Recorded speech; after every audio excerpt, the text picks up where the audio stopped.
Assalamualaikum warahmatullahi wabarakatuh. Halo sahabat FGLSN dimanapun berada.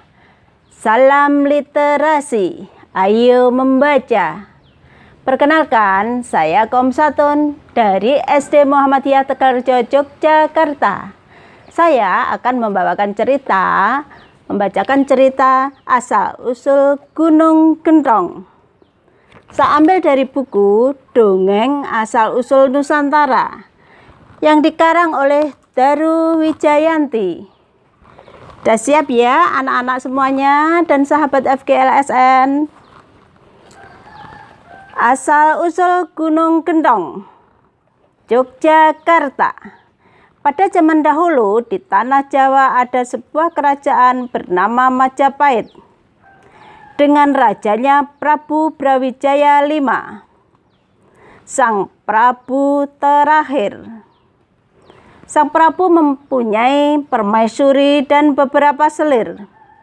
Salah satu selir kesayangannya, Ratu Mayangsari, sedang mengandung.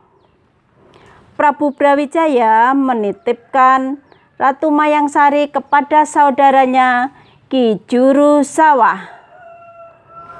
Dari Ratu Mayangsari lahirlah putera Raden Patah.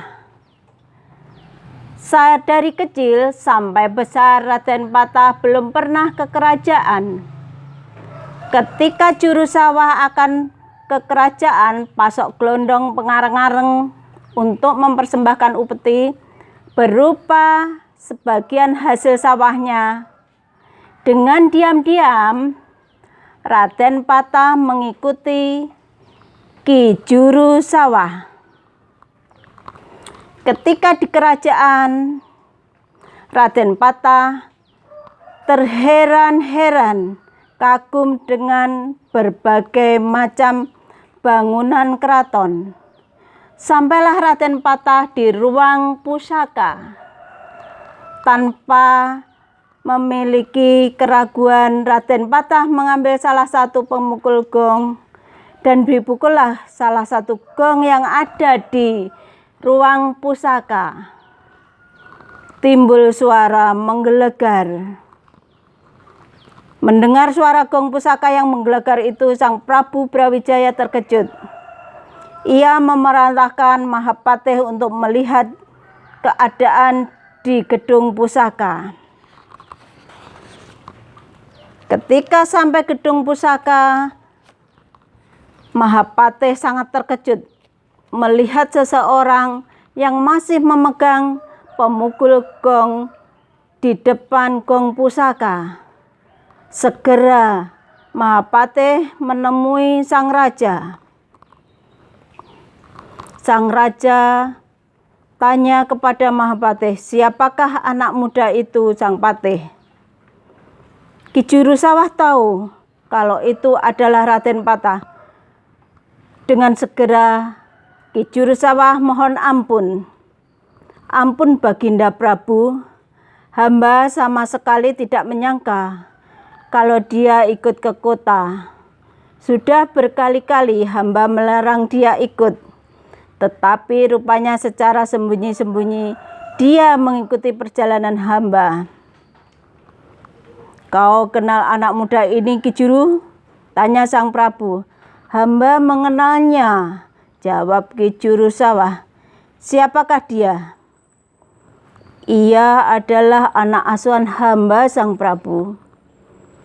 "Lalu anak siapa?"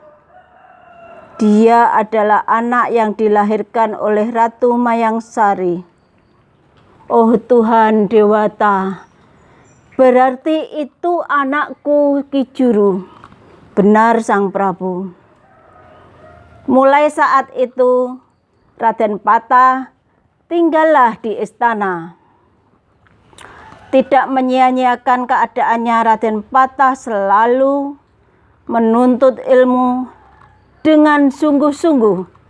Ilmu agama, ilmu kanuragan, dan ilmu ketatanegaraan. Sang Prabu sangat bangga dengan kemampuan putranya. Maka dari itu, Raden Patah disuruh memimpin wilayah di Palembang yang masuk wilayah jajahan Majapahit. Setelah beberapa tahun Raden Patah bermimpi, ditemui oleh Sunan Kalijaga.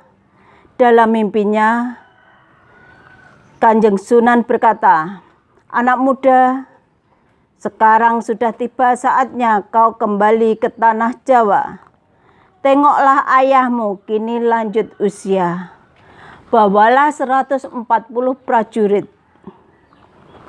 Sampailah dia di wilayah Majapahit dan tinggal di Glagahwangi." Raden Patah bermaksud mendirikan masjid, namun karena dia sangat berbakti harus minta izin kepada Sang Prabu. Ketika Raden Patah bersama dengan prajuritnya menuju Majapahit, ada telik sandi yang mengatakan kepada Sang Prabu bahwa Raden Patah akan menyerang beliau. Akhirnya Prabu Brawijaya melarikan diri dengan beberapa prajurit kerajaan. Sampailah di Gunung Kidul. Setelah di Gunung Kidul, dia menempati desa Gagang. Raden Patah sampai di kerajaan. Betapa kecewanya ingin menemui ayahanda, tidak ada. Kerajaan sudah kosong. Raden Patah tidak berputus asa. Dia terus mencari keberadaan Prabu Brawijaya, menyusul ke Gunung Kidul. Akhirnya Prabu Brawijaya mengetahui lagi bahwa Raden Patah beserta prajuritnya akan sampai di desa Gagang. Raden Patah dengan diam-diam terus mencari ayahanda, namun gerakannya kalah cepat. Sang Prabu pindah lagi karena ada laporan bahwa Raden Patah menyusul beliau. Akhirnya sampailah Sang Prabu di Bukit Manggung. Di Bukit Manggung Sang Prabu kesulitan air. Setiap kali membutuhkan air, harus turun jauh untuk ke mata air. Raden Patah tahu bahwa ayahnya kesulitan. Dengan berdoa kepada Allah, Raden Patah mengirimkan gentong berupa padasan berisi air penuh. Dengan kesaktian dan izin dari Allah, sampailah gentong itu di depan gubuk Sang Prabu. Namun Sang Prabu ketika pagi tiba-tiba mengetahui ada gentong besar di rumahnya. Beliau pun segera pergi meninggalkan desa Manggung. Raden Patah menjadi sedih. Bagaimana caranya aku supaya bisa minta izin kepada ayahanda dan bertemu ayahanda? Begitulah terus-menerus. Prabu Brawijaya senantiasa melarikan diri dan bersembunyi. Sedangkan Raden Patah tidak putus asa untuk menemukan orang tuanya. Singkat cerita, anak-anak, setelah mendengar penjelasan dari Raden Patah, maka keseluruh salah paham di antara mereka mampu diselesaikan. Kepada putranya itu Sang Prabu berkata, "Baiklah Patah, ayahanda ingin bicara. Kalau ayahanda harus menuruti kehendakmu untuk menganut agamamu, ayahanda belum bersedia. Kalau kau memang memilih agamamu itu, tekunilah dengan sungguh-sungguh. Soal niatmu akan membangun masjid, laksanakan sebaik-baiknya. Bahkan ayahanda mengizinkan engkau membangun keratonmu di Glagahwangi. Setelah jadi, namakanlah Demak Bintoro, agar kelak ramai dan berwibawa. Pindahkanlah seluruh isi keraton Majapahit ke Demak Bintoro. Baik Sang Prabu, terima kasih Ayahanda. Setelah mendapat nasihat dari ayahandanya, Raden Patah lalu melanjutkan rencananya membangun masjid di Glagahwangi. Bahkan sesuai dengan nasihat yang diterimanya, ia pun mulai mendirikan keraton. Saat keraton selesai dibuat, barang-barang dari keraton Majapahit sesuai dengan arahan ayahandanya dipindahkanlah ke Demak Bintoro. Akhirnya kerajaan Demak berkembang dengan pesat atas restu orang tuanya dan kegigihan Raden Patah beserta semua orang-orang yang mendukungnya.